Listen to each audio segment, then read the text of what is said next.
nagpapalit yung color ng seats pag yung color ng globe nagpapalit. Sabi mo, hi Dad Rhoda. Hi, Dad Rhoda. Hi, Ninang Chu. Hi, Uncle Michael.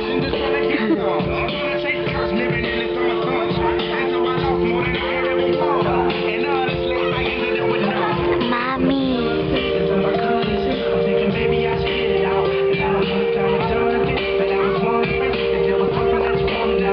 Kami ginagawa ko, anak. Ano po kayang original color ni Lola? Paano po nagpapalit yung color? Light, anak. Nagre-reflect. Ibig sabihin po, halimbawa po, yung color, yung totoong color po ng tapos pag madilim po, tapos pag may light po, magre-reflect po ng color. We will start the show in a few seconds. For your best viewing experience, please turn off all your mobile devices and refrain from taking pictures while the show is ongoing. After the show, please exit to the right side of the theater. Thank you and enjoy the experience. Look up, ha?